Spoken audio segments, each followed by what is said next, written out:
You're watching Daybreak on Trust TV. A quick reminder, you can watch the show on the go, just so you don't miss out on the conversation today and any other time the show is on air by joining our YouTube and Facebook live stream. Also, you can join our other social media platforms to watch many of our contents on the go. Now, time for us to talk about today's conversation, and we're focusing on what has been an alarm that was raised by the chairman of the Universal Basic Education Commission, who talked about the learning crisis in Nigeria, where young children at the basic level are unable to read, write, and also do simple mathematics. And that is despite the idea of embedding the local language or mother tongue into the curriculum of our schools as a language of instruction. So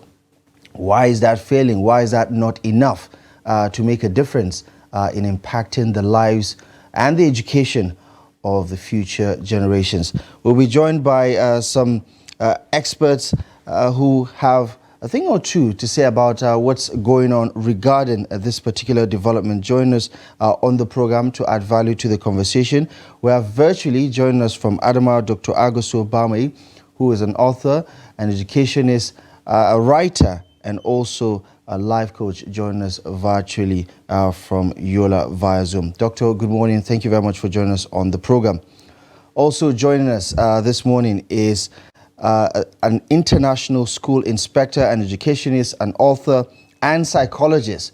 Imagine that. Moronike Adeyinka is also joining us virtually for a conversation on this development. Good morning to you both, and thank you very much for joining us on Daybreak. Good morning. Good morning, and thank you for having us. Right. Let's start with, first of all, your reactions to this revelation that Nigeria is suffering from a learning crisis in spite of all of the mechanisms that have been put in place to simplify and regularize even our local dialects as part of the instructional language for education. Let me start with you, first of all, Mrs. Morenike. What are your thoughts about it? Well, if we want to be, serious, and if we want to be truthful, I'd like to say, we would know that this was coming, because the problem doesn't just go away because we have now introduced learning with our mother language. What are we teaching? What is the curriculum that we're teaching?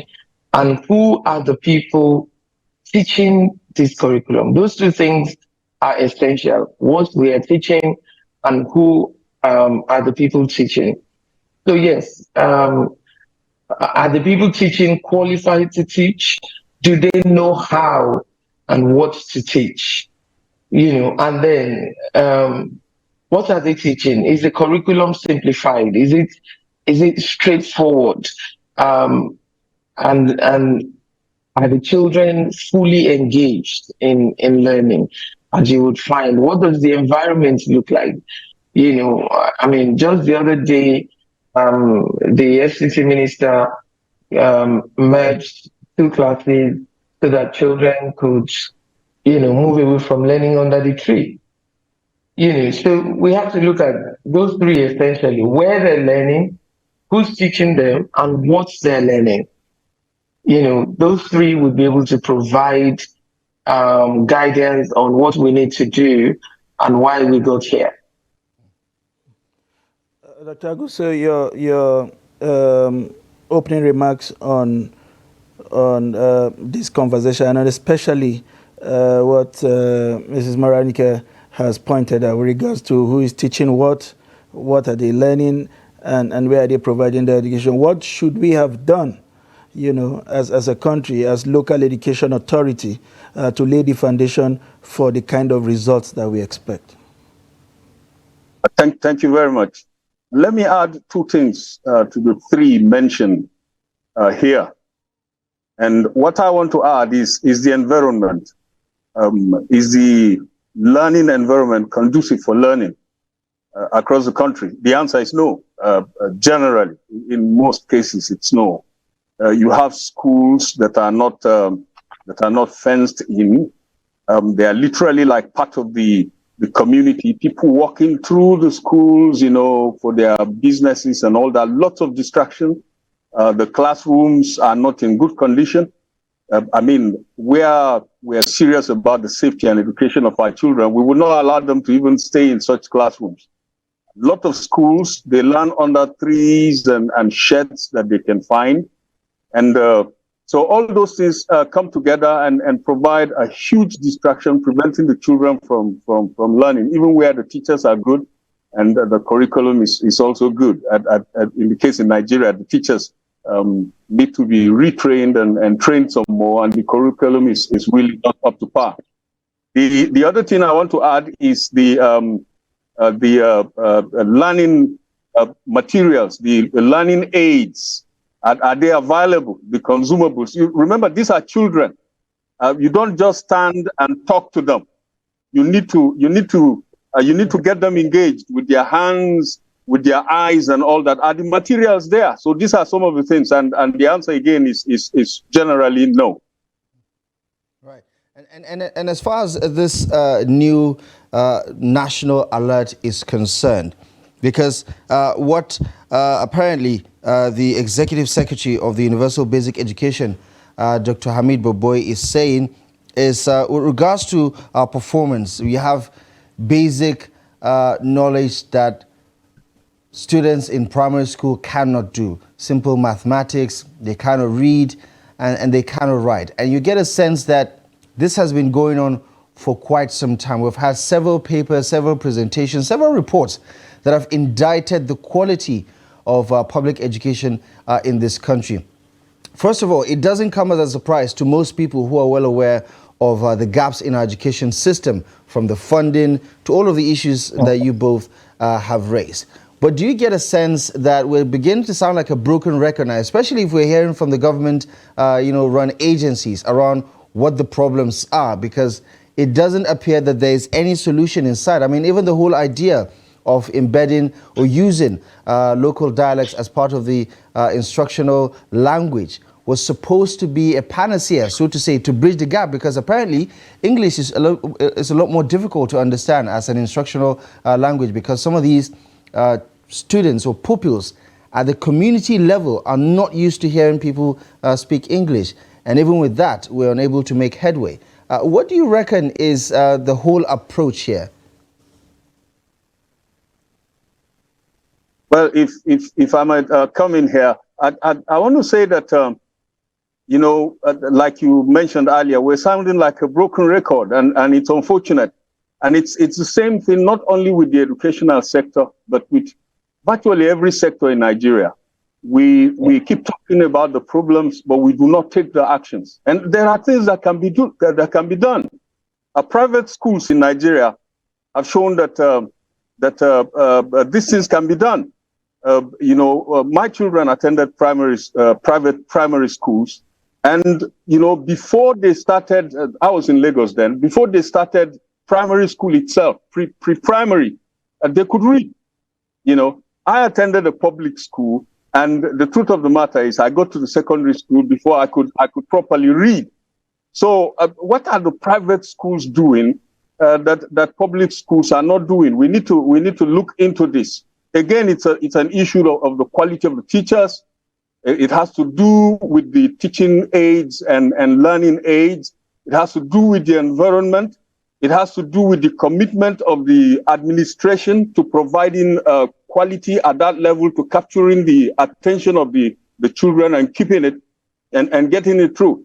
I mean, it's good that we want to instruct them in our native languages, and that will help to an extent.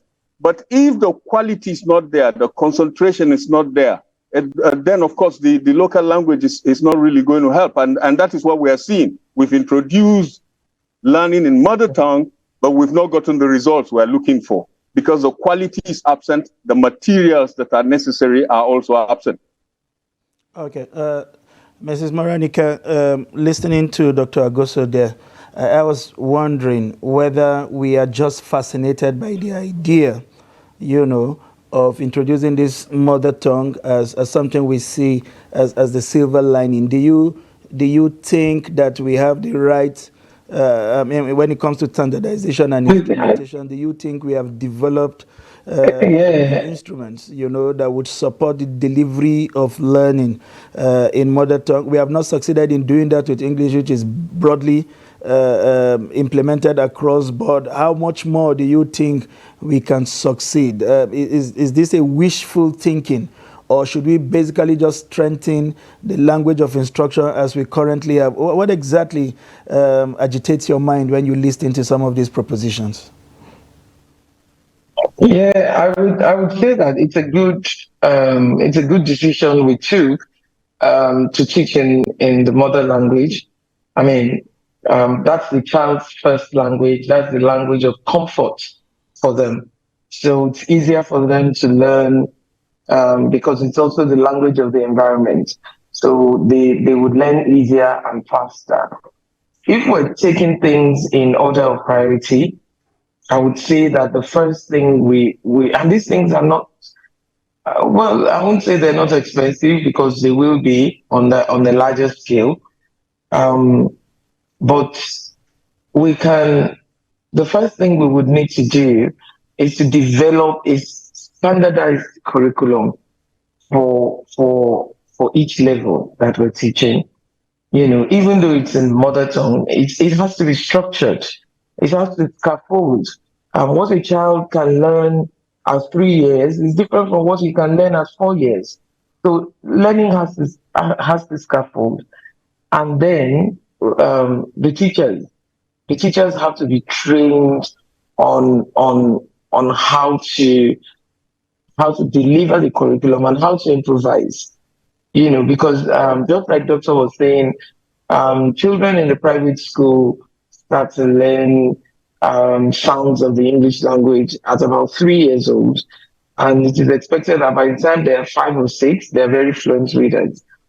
That can happen anywhere, but we know the restrictions of the public education. So I think training the teachers and a very well trained teacher would be able to improvise even where you don't have enough learning materials, even where you don't, even where it's not entirely ideal. But two things: the material, that's the curriculum that should be taught, and in good order, so that the materials are appropriate for each age group of the children, and secondly, the teachers. Those two, I mean, without those, there's hardly any results we can get. It's a good idea to teach in the mother tongue, in the mother language. I mean, it's fantastic. Incidentally, um, it's a good idea, but we just have to do it right, so that we're not doing it just for the sake of doing it, and then we don't get the results that we should. Right. So we need to do it right. And Mrs. Adeyinka, do you get a sense that we've put the cart before the horse here, especially looking at the gaps within the sector itself, whether it's the resources around the workforce, for instance? Do we have teachers who can teach in those, or is this information transferable? I mean, it's one thing to speak Hausa, Tiv, Igbo, or Yoruba, for instance. I believe also that there are some languages that have made some sort of headway in that area, especially the three most spoken languages in the country, whether it's Hausa, Igbo, or Yoruba, because they've been used. I mean, we still have subjects taught in those languages. But what about some of the other languages that we've not had teachers for?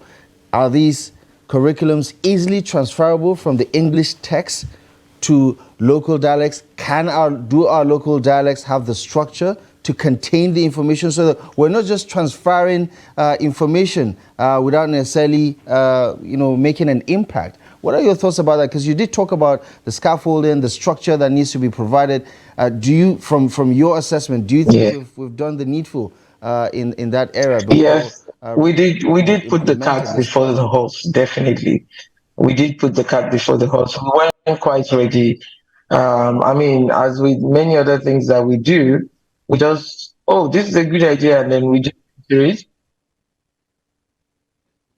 So I think we weren't quite prepared, you know, because even for communities, I mean, we can't translate all texts into all languages, all local languages, but we can group into major languages in different areas, and then it makes translating the English text into those languages of, it makes it easier.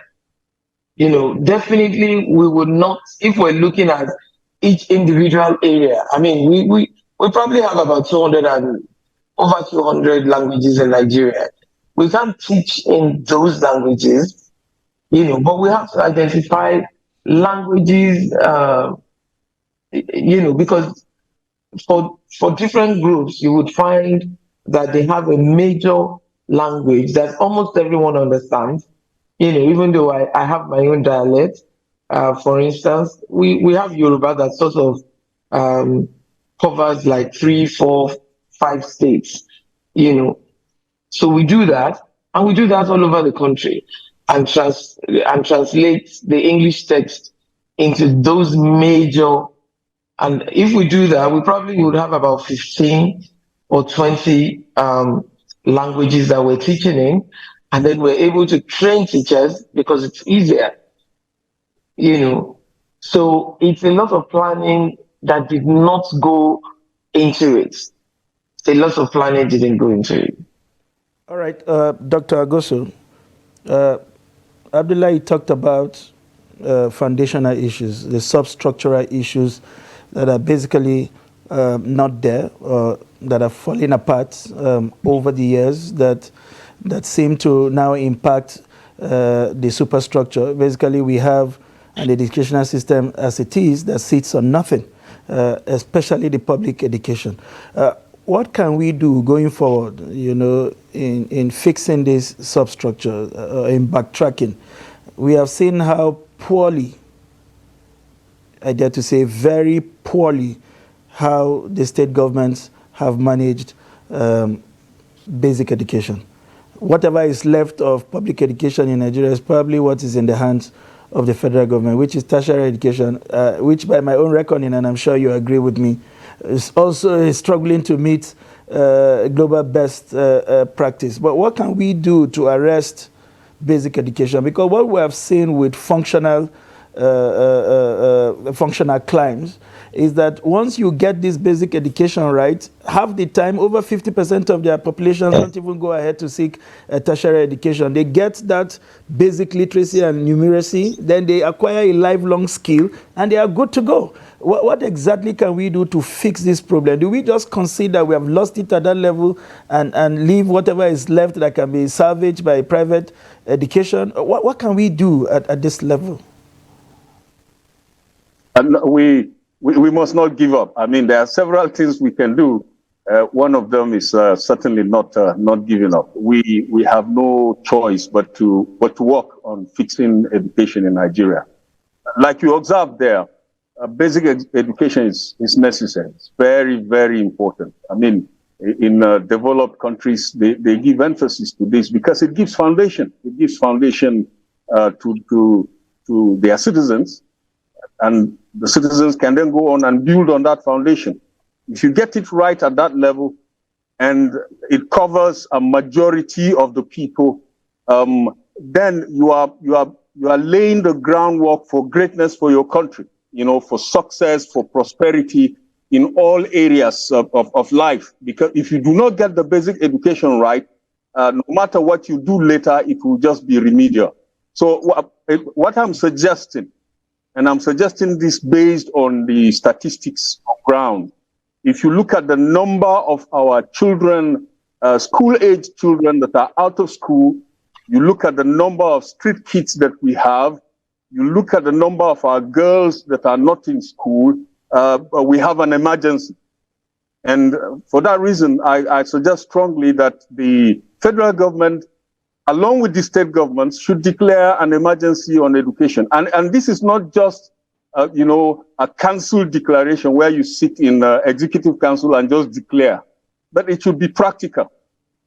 When you declare an emergency, it means that you are going to move resources, you are going to prioritize that sector, and then move resources, redundant resources from other sectors into this sector, and work on it hands-on to make sure that you bring it back to where it should be. That should be done with education. Because you see, there is no future for this country. There's no future for any individual, at least not a good future, without sound education. When we play with education like we've done in Nigeria and we continue to do, we're playing with the future of our country. Where will we be if we do not have a human capital that is highly developed? And basic education provides that foundation. So we should treat it as an emergency at the federal, state, and local government levels, put in resources, training teachers, building schools, providing learning and teaching aids, etc., as an emergency, and that is what we can do. Otherwise, anything we do will just continue to perpetuate this bad situation we find ourselves in. Right. Okay. Let's get back to Mrs.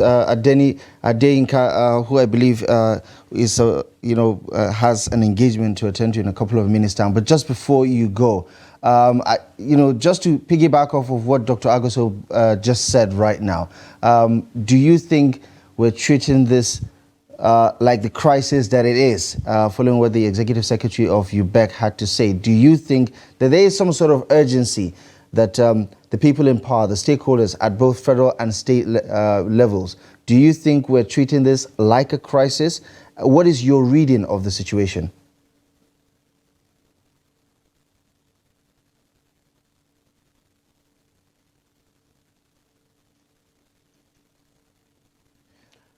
Can you just unmute your microphone? Yes, I have done that. Thank you. I would say we're not, because governance is usually very far away from the people. Can you hear me? Yes, we can. Go ahead, please. We can hear you loud and clear. Please go ahead. So, I think that government has to be more involved in the grassroots. The basic education is at the grassroots level. It's the closest actually to the people, so the government has to become closer, and then thereafter we need to involve the private sector. The private education has taken over by long shots by now, which shouldn't be. Education is the responsibility of the government. So I think that there's something the public, the private sector is doing right that needs to be transferred to the public sector. So there needs to be some sort of interrelationship, that then makes it clear even to the private sector that there's a problem that we all as Nigerians have to be engaged in.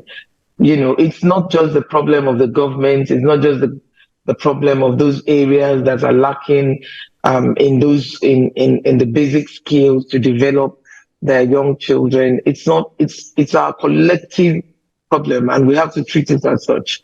Apart from the first level, as Doctor says, declare a state of emergency, and then let all hands be on deck, including the hands of every private organization in the education sector.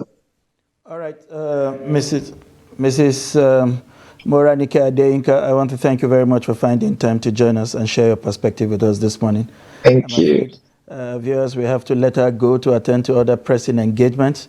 We hope that as time goes on, we will find time to bring her back and espouse and expand on some of her thoughts as far as rescuing the Nigerian education system is concerned. Once again, thank you very much for finding time to be here.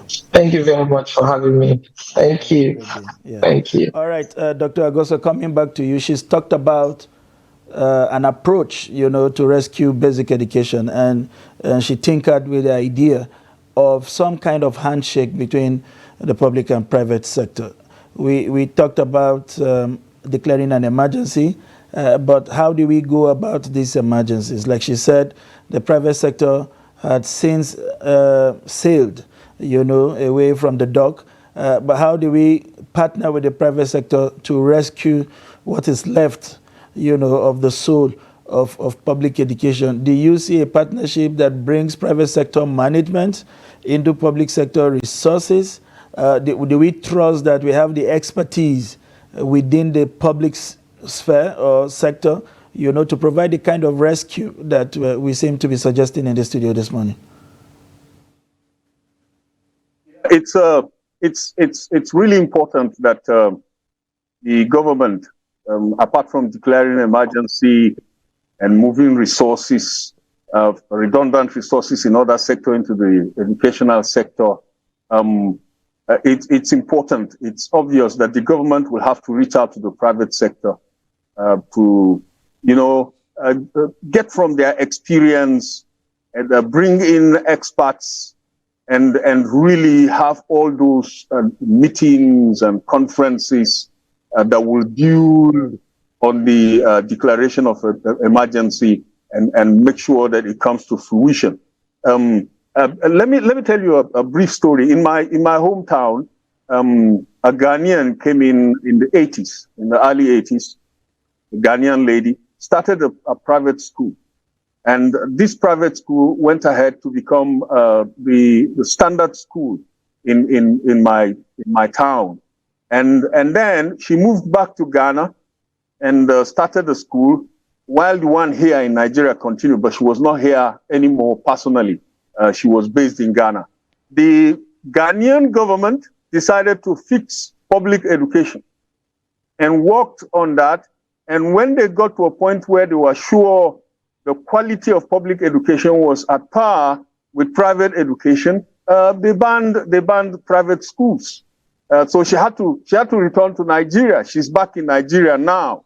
And we need to learn from the experience of Ghana. We need to do something like was done in Ghana. We might not ban private schools like they did in Ghana, but it is obvious that we have to come into a sort of a cooperation, a sort of an understanding, right, to move our educational sector forward. Doctor, do you think that that is also a part of the problem? That the government seems to think that, listen, there is an alternative in private sector education, and that is why we're not putting all our eggs in the basket of solving the dilemma that has undermined the public education sector. Do you think because of the proliferation of all these private schools, even in villages now you have private schools springing up, do you think that is why the government is sort of, quote unquote, relaxed about fixing the problem? That is part of the problem. That is actually part of the problem. Because some of these private schools are owned by government officials, by politicians, through their surrogates. Some of them openly. Yeah, we know that this school belongs to this particular politician or this government official. But some of those private schools you're mentioning in villages and small towns, it used to be in cities and big towns, but now small towns and villages, you have private schools springing up, are owned by high-ranking civil servants and politicians who are in the state capitals, and they have people running those schools for them. And it's like with the electricity sector at a point where people who are operating our electricity sector, our power sector, were the same people involved in the importation of generators and all that. And they didn't want all the interventions that government was doing to succeed in that area, because it has to be strong here. Government has to be strong and do what is necessary to ensure that we bring our educational sector back on stream, and get it moving very well. And if it means stopping private schools, why not? I mean, if we can provide the quality that private schools are providing, then why not do that? But as long as we leave this and it's a business, there would always be people in government and politics that will sabotage government policies just so they can remain in business. All right. One of the problems we we also talked about in passing, it's funding. Little wonder why you talked about declaring emergency in the educational sector, and you said that would mean moving fund from idle place. Looking at the overall framework, Nigeria's overall framework, and the fact that this economy is hemorrhaging, there are several critical sectors that are begging for extra funds today as we speak that can't get. Health is a typical example. You know the ratio of doctors to the number of citizens that we have. You know how dilapidated the primary healthcare systems are. We are all conversant with the conversation around food inflation and how the minimum wage today cannot take you to a bus stop. Realistically, do you think that within the current budget framework that we can find the fundings that are necessary to deploy in the educational sector and begin what would be a comprehensive rescue mission? No, not within the current budget framework. The current budget framework, which we have operated for 2.5, maybe 3 decades now, does not prioritize education at all. Remember, the UNESCO standard is for governments to allocate up to 26% of their annual budgets to education. In Nigeria, for the past 20 years, it's not been up to 10%. So if we go by this current budget, we will not get the kind of results that we need to get. So our population is growing. We have a lot more people that need to be educated, but the resources going into education are literally dwindling. So government needs to think outside the box. One of the things that need to be done is, how do we reduce the cost of governance and then take the money saved from that and put it into education? It's funny that in a country where we have 109 senators, 360 members of legislature, House of Representatives, along with their staff, their supporting staff and all that, they are getting a budget that is higher than the budgetary allocation to education for 200 million people. I mean, for the citizens of a country that is over 200 million. I mean, it's an abnormally, an indictment. It shows that we do not see education as, we do not give it the value we need to give it. Education is the most important sector in the life of a country. There is no future, at least not a great future, for any country without sound education for its citizens, especially basic education. We should be acting like it's an emergency. There is fire on the mountain and everybody is acting normally. If our politicians have the political will, they can find the resources that are necessary and put them into education. They always find resources for things that are important to them, things that they prioritize. They always find the resources to do those things. If they prioritize education today, they will find the resources to put in there. But given our current budgetary framework, we are not going to get the kind of results that we should get, that we can get, and that everybody who knows the value of education is hoping that we can get. Talking about the subnationals, Dr. Agoso, what can we say about their performance level? Because when you look at the data around out-of-school children, issues around enrollment, some of the structural issues around lack of infrastructure, the remuneration and welfare of teachers, and some of those issues. We've had states where, you know, there's always a tug of war between the state government and the union of teachers regarding their welfare or even regarding their jobs, whether it's safe or not, because we've had several conversations about the quality of the teachers that we have in this country. Give me a sense of, you know, what you make of the performance of the subnationals vis-a-vis what we have as a country towards addressing the gaps in the sector, especially at the basic level. The way it stands right now, the majority of the responsibility for the basic sector is with the local governments at the execution level, you know, and then secondary school is with the state governments. Now, any local government chairman who wants to make a difference as far as basic education is concerned within his domain can make a difference. But the thing is that local government chairmen all across the country do not stay long. So if you have a chairman that is involved, he has his hands on the plow, he's doing the things that are necessary, he's not going to be around for long to make the necessary difference.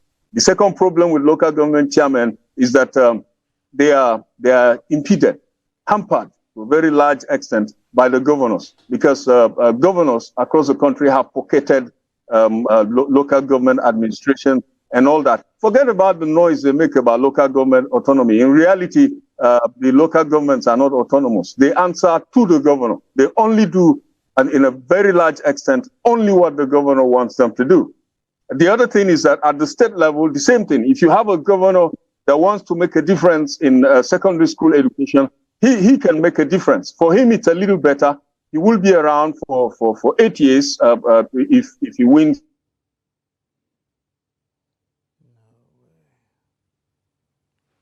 It appears that we have a bit of a challenge with the connectivity to Dr. Agus Obama. Working on that to bring him back on to finish his line of thought. But this is a conversation that I imagine most Nigerians have an opinion or two about. And most of it is, once again, we're opening the book of lamentations here Sunday, lamenting over what the problem is, even when the solution is supposed to be obvious, funding, addressing some of the infrastructural gaps. I think we have Dr. Agoso back. Doctor, please finish your line of thought. What I'm saying is, even in a situation where you have a governor that is willing to make a difference, and you have a local government that is willing to make a difference, and the governor is willing to cooperate with the local government chairman for basic education to be rescued, both of them face the limitation of funds, because they only operate in most of these states with the funds that come to them as allocations from the federal government, and these funds are limited. So ultimately, because of the money that is available to them, there's very little that a willing governor and a willing local government can do as far as primary and secondary education is concerned within their domain. So it goes back to the federal government. That's why earlier on I said that the federal government should declare an emergency, and this should be done in cooperation with state governments, so that it's federally funded, it's covered at the federal level, but it's executed at the state level and the local government. There has to be this cooperation. And let me add also that there are resources available in bilateral cooperations and partnerships that we have with various governments and various international organizations, various UN sub-organizations and various organizations around the world, that a local government chairman, a state governor, or the federal government itself can tap into that and get additional resources to save the educational sector. So the government has to really sit down and look at this, so that we don't have heads of commissions just talking about the difficulties they are facing, but that at the cabinet level, the government is really looking into this, actively looking for resources, bringing in resources, doing the necessary thing to save our educational sector. I will repeat this, that education is fundamental to the future of this country. It should be a priority. Therefore, our politicians should prioritize it. All hands should be on deck to ensure that we save this sector so we can give our children a great tomorrow and give our country a great tomorrow. All right, Dr. Agoso, talking about resources there, I know that it is not a one-size-fits-all kind of solution. Some states in Nigeria are more endowed than others, so probably at their level, it's not all about resources, more as it is about deploying the right kind of strategy. You will recall in the early days of our return to this current democracy, in some states, the question was about addressing quality. The government was willing to provide the matching grant, but it was about fixing infrastructures, maintaining infrastructures, returning discipline, returning, quality control, basically. For some states like Anambra and a number of other states, for them, they did some retrospecting, and return some of these schools to missionary owners whom they believe when it comes to administration and quality control will probably do a better job, whilst providing funding, for teachers, emolument and all of that. So they knowing fully well that finding the funds within those sectors will be very difficult, but they trust them to maintain quality and all. Do you think that what we need across the country is a one-size-fits-all thing? What do you think would probably be discouraging some of those international funding from going to our schools? Because you can't always ask people to bring money when they look at the structure, the non-existent structure. It just basically feels like spitting into the ocean. What kind of initial commitment, or what the banks would describe as equity contribute, what kind of sweat equity are we putting on the ground to indicate that we are serious about these reforms and that our international or local partners can trust us? Because we can do adopt a school initiative for our corporate entities rather than scatter some of these corporate social responsibility fundings that we have into sectors that are non-impactful. But for the first instance, what kind of groundwork do we need to do to first of all communicate our intent and our seriousness to attract some of these partnership and funding? That's right. It's really not a one-size-fits-all. States like Rivers or Lagos State, and some other states in the south, and a very few states in the north do have resources that they can throw at education and make a major difference. And you go to states like Lagos, this has been done, and there's also an ongoing process to standardize education. One other state that has actually cashed into these bilateral partnerships and understandings that I mentioned earlier is Borno State. It's recovering from decades of insurgency. The insurgency is still ongoing, but not as bad as it used to be a number of years ago. But the investments made in education in Borno is fantastic. If you given the fact that it's a state that is under insurgency, and a lot of those resources came from international the governor partners. is a professor? Now, what we need to do.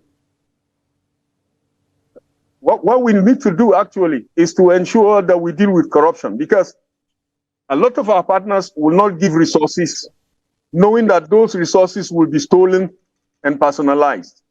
If we bring in checks and balances that ensure that whatever monies come in go into the work that the monies were given for in the first place, and we prove it to these people how serious we are, then of course they will be willing to give the money.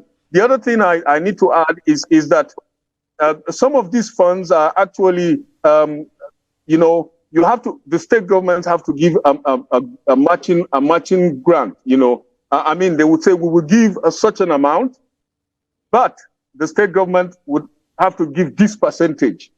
And it is when the state government puts that percentage in the account and they see it, then they release their part.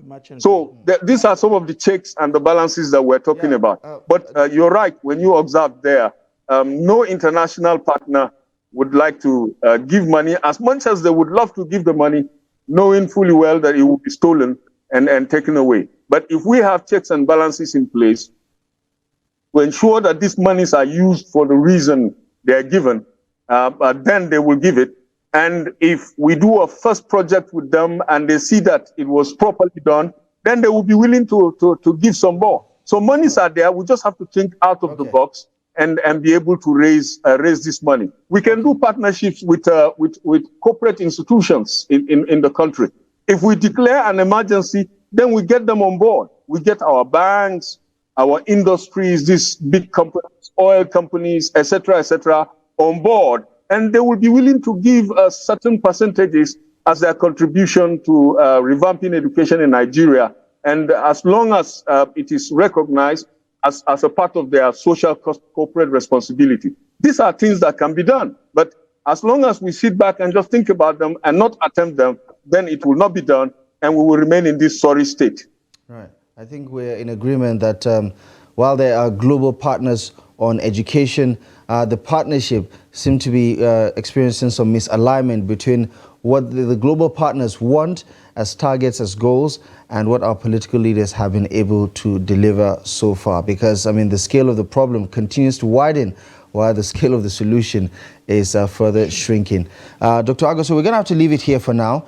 But thank you, as always, for your invaluable contribution and analysis on this conversation. Really appreciate you very much for joining us on Daybreak this morning. Thank you for having me. Right. And of course, we're going to take a quick break. When we come back, it will be time for a lot more news as we take a look at the front pages of some select national dailies as we bring you up to speed with the stories making the headlines across some select national dailies.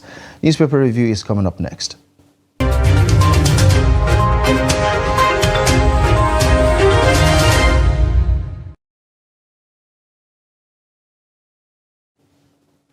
Welcome back. If you're just joining us, it's that segment where we bring you the stories that made it to the front page of select newspapers this morning. We'll begin with the Daily Trust. Cost of living crisis. House of Reps wants actions to end hunger. It appears this is not going away soon. Asks FG to import grains, drugs, others. Lasting solution coming. Cardoso. I'm not sure if he's the person who should be giving this assurance.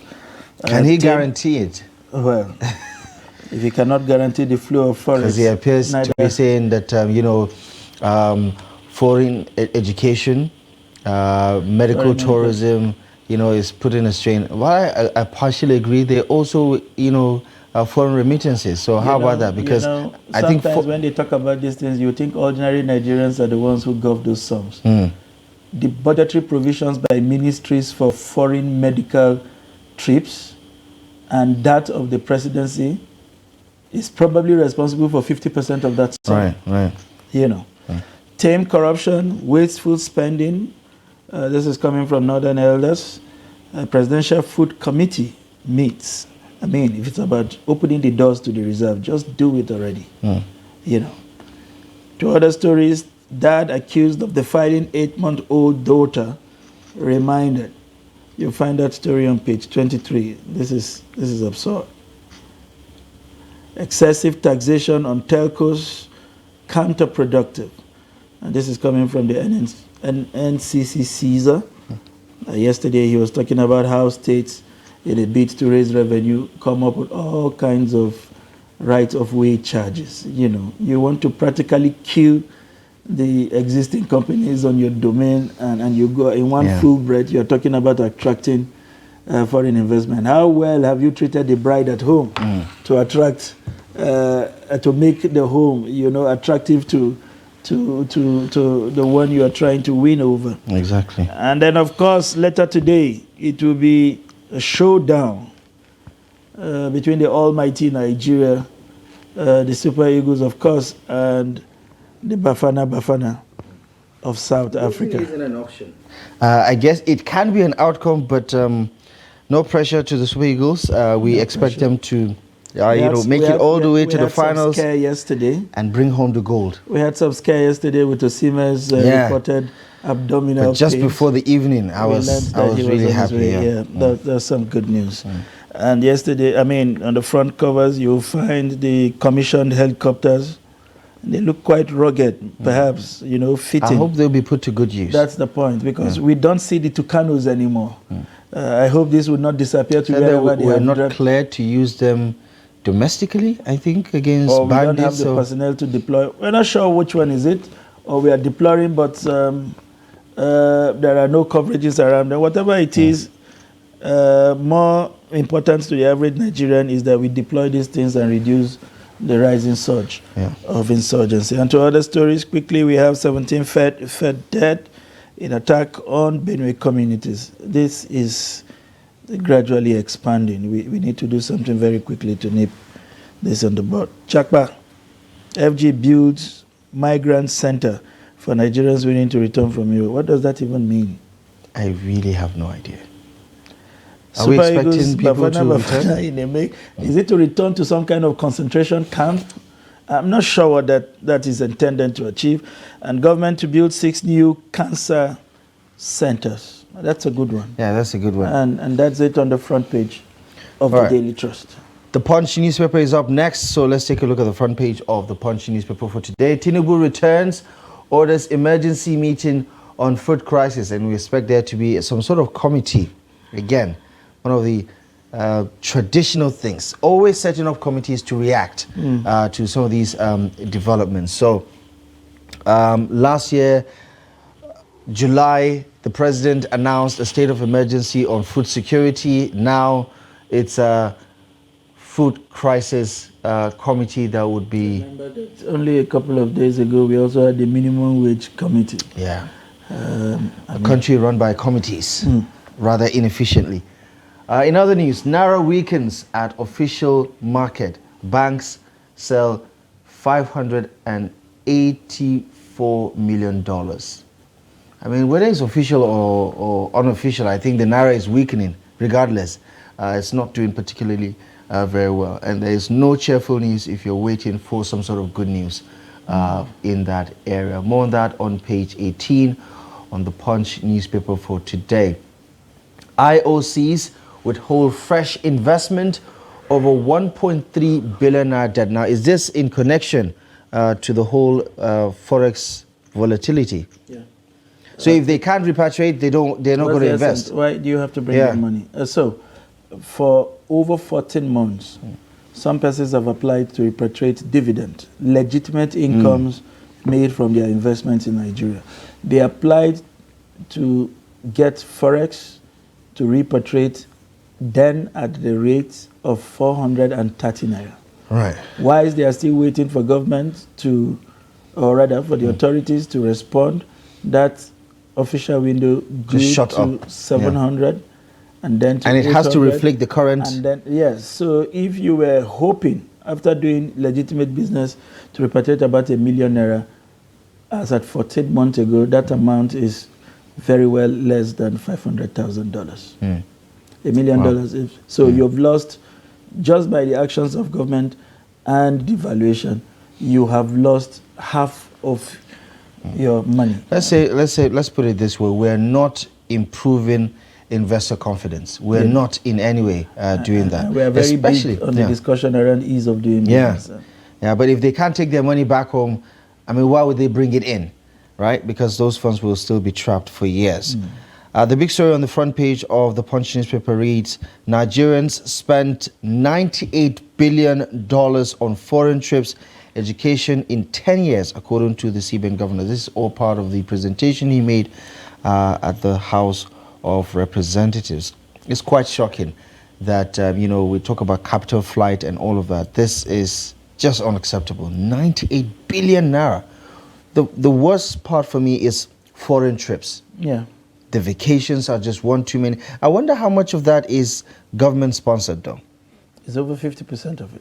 Right. You can be very sure. I mean, we know we just came out of an hunger with 1,400. There's a Dubai COP28 summit. Yeah, sorry. 1,000. Yes, 1,400. And the government was bold to say that on its official list it had nearly 500 persons.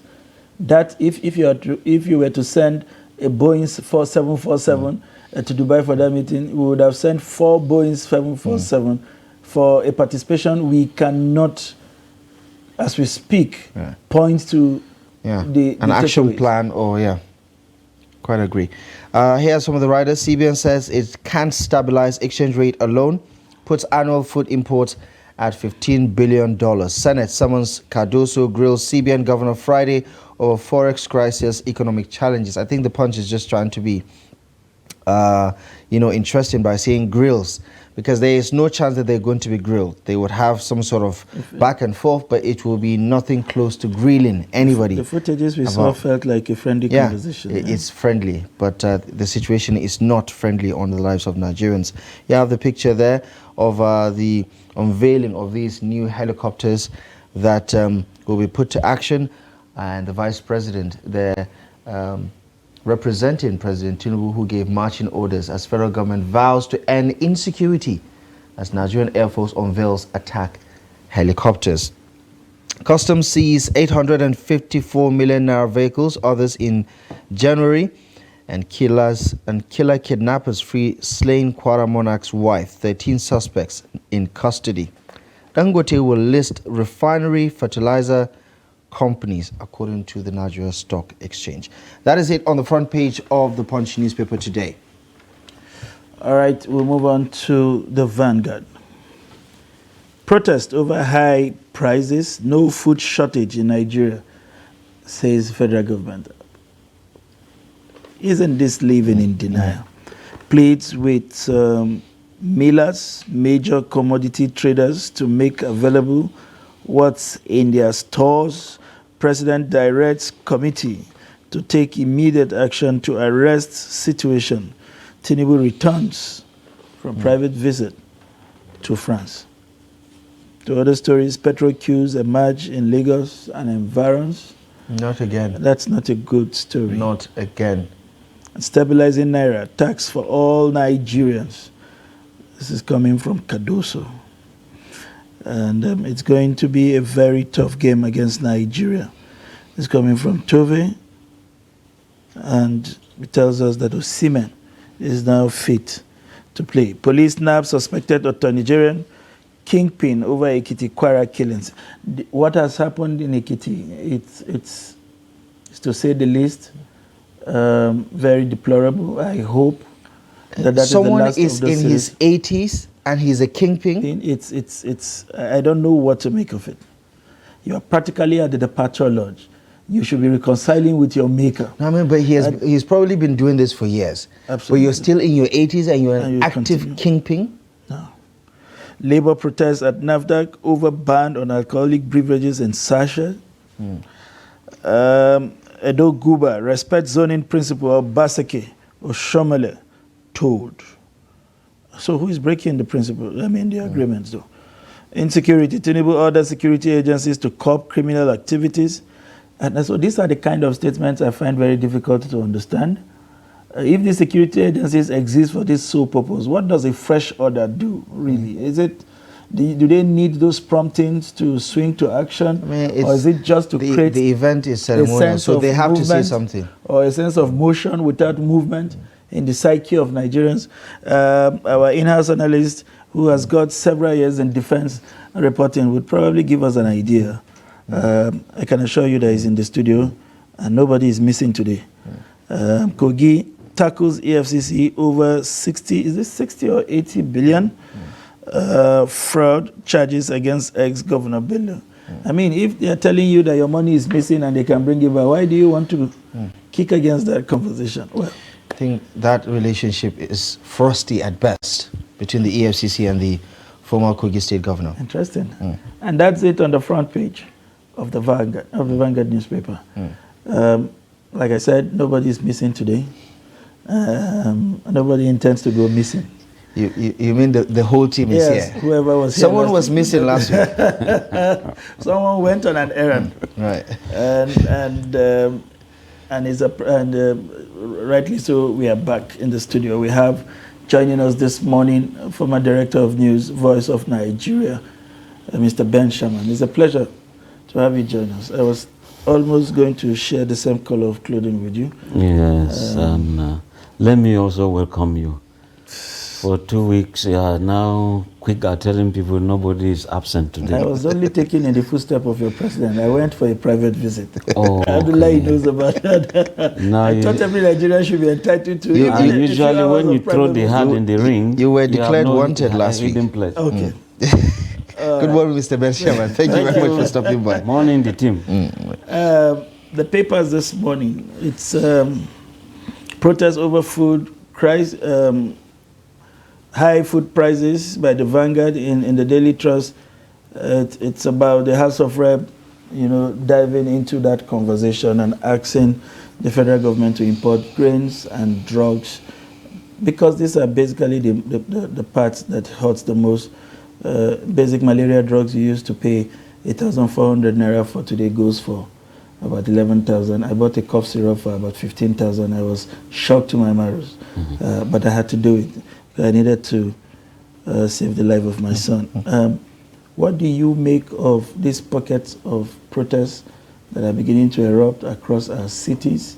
And with governors telling us that the cost of food in Nigeria is the cheapest across the West African sub-region, and that these protests indeed are sponsored by the opposition? I think that too many things are wrong. Now we are saying pockets of protests. You add the population of Kano, you still call it protests and pockets. You compare that population with the Niger Delta population.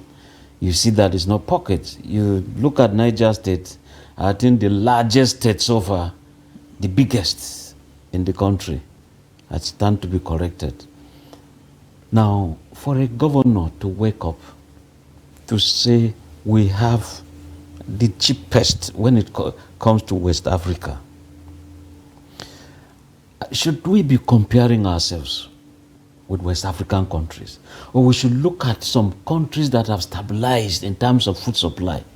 Look at the population of China and they are not hungry. What are they doing differently that we can't do? Is it the landmass? We have, you know. And you see, when we're talking of real farming, we ought to have been seeing by now what you call dry season farming. I stand to be corrected. Kano appears to be doing very well when it comes to all year farming. Now, why are we not this incessant and continuous flow of water from River Benue? Why are we not harvesting it for a season like this? And we ought to see, there used to be Federal Phosphate, the fertilizer company in Kaduna. That thing is dead. Jonathan tried to wake it up. Money was sunk into that. Where is that? Nobody's pursuing it. Nothing. You know, many states were kind of competing as to having what you call fertilizer blending companies, all to ensure that there is food security. What has happened today? You know, now when government, we're talking of February and there is this hunger, when harvesting period was just October, November, December, we are already very, very hungry. It says quite a lot when it comes to fighting hunger. And therefore, when you now say release excess funds into the market, we've not reached almighty July, August, because they are always the troublesome months. Yesterday, we want to release excess grains right now. Right. It's yesterday, problem. The people running the show, as far as the economy is concerned, the finance and the finance and economy minister, was there. Wale Edun was there. The central bank governor was there. Even the revenue chief of the Federal Inland Revenue Service, the chairman, Zach Adidiji, was also there.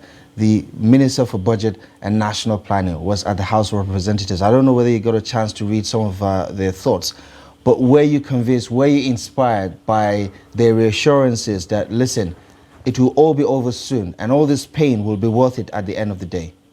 You see, my brother, this issue of government of the future, it will be all over very soon. Where are the indicators? Where are they? Is it that suddenly manners will come in from heaven? Long ago, we used to hear of manners, but today, I doubt if this manna would just from nowhere. We see bags of rice, sacks of rice, Indomie, palm oil, everything available in the market. What are the steps we've taken to ensure that we have all of this? Now, if they are saying open the borders, yeah, you can open the borders because, see, I think we should. When it comes to food, just food, we should. So that we can stem a tide. We are seeing a kind of a revolution that people are just thinking there are pockets of protest here and there. No, Mr. President, you are doing well. If you look at the governors who indeed came up to say, look, Nigeria is not a hungry nation. There is no food scarcity. When the World Bank,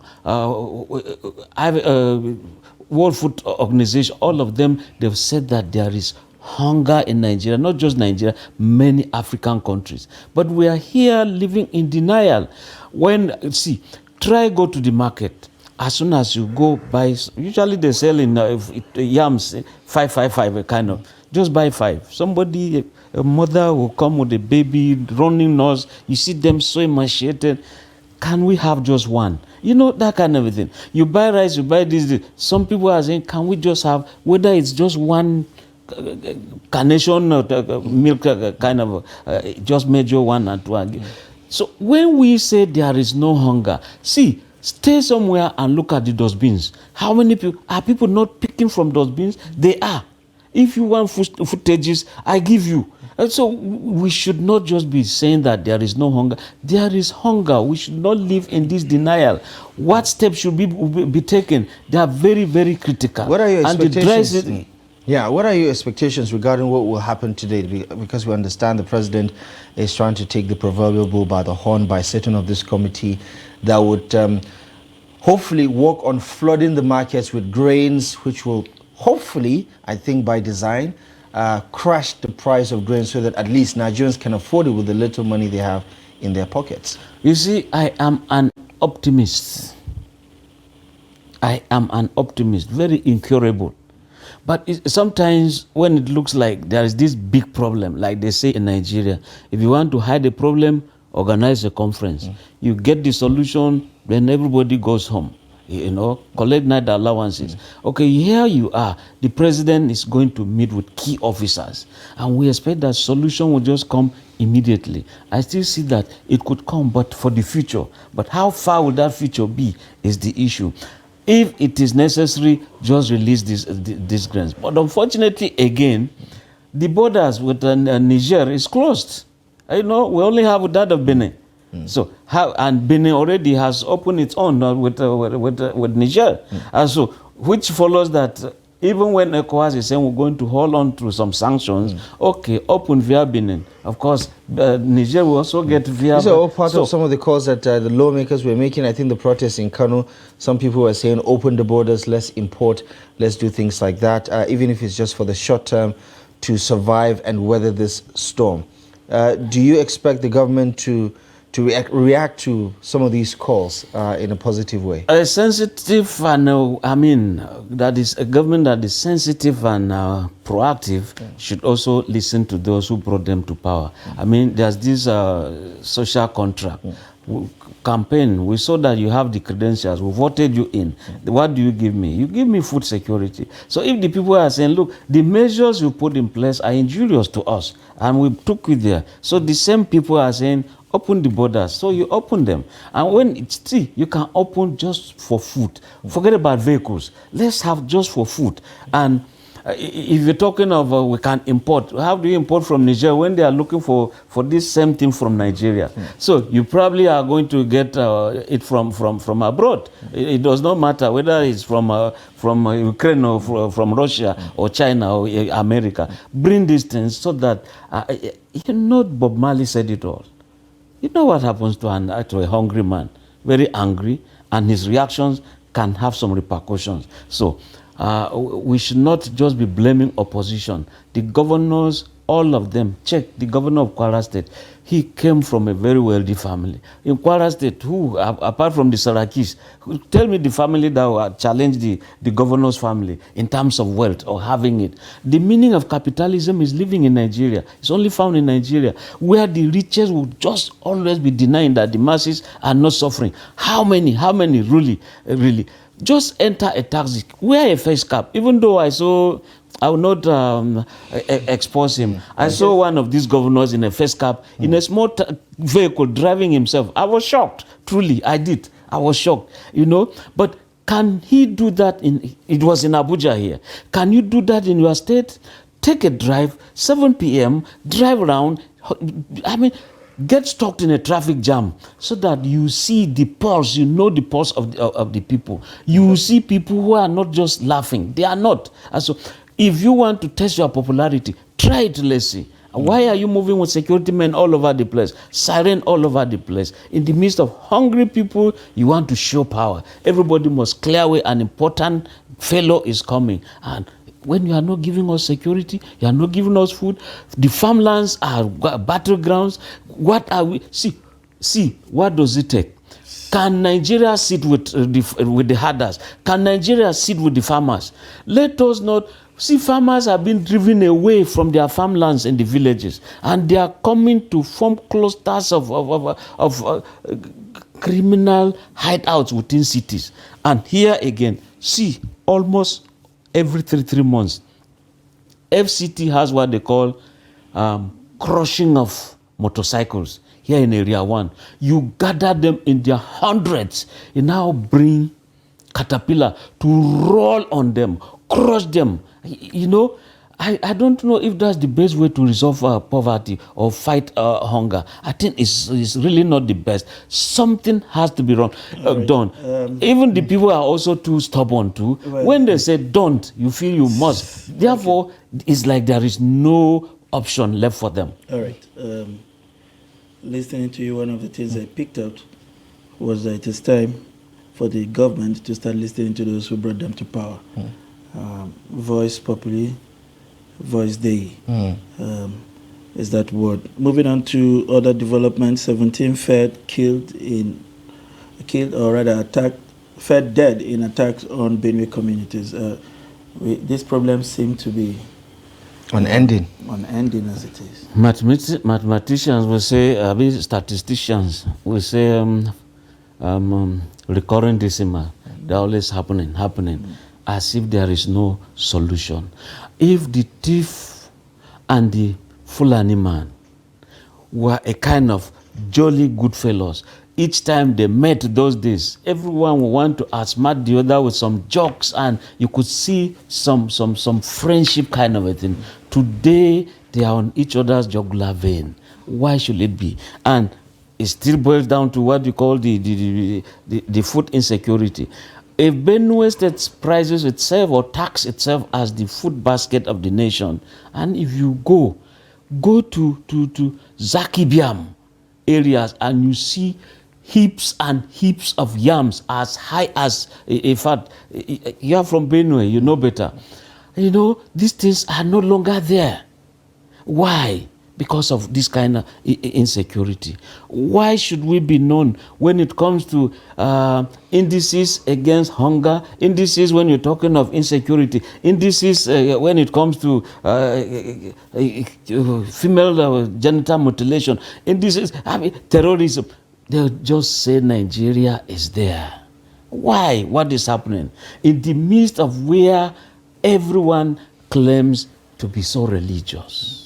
But is there spirituality in what we're doing? Is there that love for neighbor when it comes to Benue? I think that there has to be a solution to this. We cannot just be talking of 17 feared dead. In fact, not just feared, they're already dead. You know, this just to put it mildly.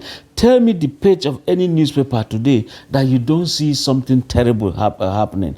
Just look at Daily Trust today. You count, everything is bad. Move to any other paper, everything but bad. Also, when are we going to have it nice? But also, you see in there, the front page, this unveiling of the attack helicopter by the Nigerian Air Force. Does that inspire confidence that there is some sort of response that is commensurate to the rise in insecurity in different parts of the country? This armament of the armed forces, for instance, is something that we've been calling for quite some time. Yeah, honestly, I think it's a good thing that we've seen some more attack helicopters being a kind of a commission to go into the theater of operation. You see, we used to have this Super Tucano that Do we not have them anymore? Yeah, we have them, but you see, they also have some limit as to where to operate. It appears by way of agreement, and it took only Donald Trump to break what they call Leahy law. Leahy law says, look, when a nation is fighting a war against its citizens, America should not sell arms to that country. So they felt that Boko Haram is a Nigerian matter, and that was why it was blocked. It was Donald Trump who stubbornly, through President Buhari, made sure that Nigeria got these Super Tucanos. But again, they said solely northeast. Now, the epicenter is now moving to central Nigeria. So we expect that these ones that have come, they will not be Why would kind I of pay limited. you food value Sorry? for an equipment? Why should I walk into a restaurant, pay for a dish on the menu, and then get a manual on how to eat that food? Well, you see, just like some people will say, Donald Trump actually even committed what you call an impeachable offense. By breaking this law, it's a senator that brought the law, and they decided to tag the law to bear that man's name. And they've always been following it religiously. But when Donald Trump came, you know, this gra-gra nature of his, he just felt that, look, Nigeria needed this thing. So if Nigeria could get it right, every other thing in Africa will be right. So I think for Donald, yes, I vote for him. But for the analogy you are bringing, well, it all depends whether you go to Sheraton and begin to. I think to the sanction, the consequence as a result of that is if you violate it, we're no longer going to sell you weapons in the near future. I'm just wondering that we probably would have had a safe clause that says once we are done with the insurgency in that place and the helicopters are still in good condition, we can return them to you and get some dollars. But I think or apply to use them in other places. But you see, a nation's strength too, from the military and the economy, then political stability, you know, a nation is stable. Right. Okay. You know, but again, when we have these helicopters on ground, I remember General, the Chief of Defense Staff, General Chris Musa, telling soldiers, look, equipment do not fight the war. Right. Okay. Personnel do. Okay. Yeah. And again, yes, quickly, Abdullah, personnel do.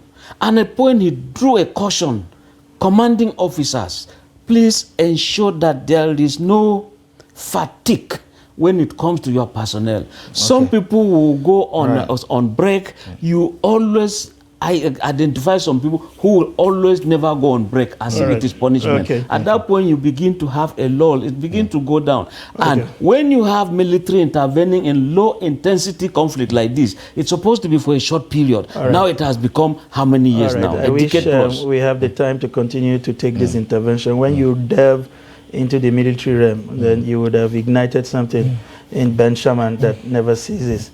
I want to thank you very much for finding time to come to the studio.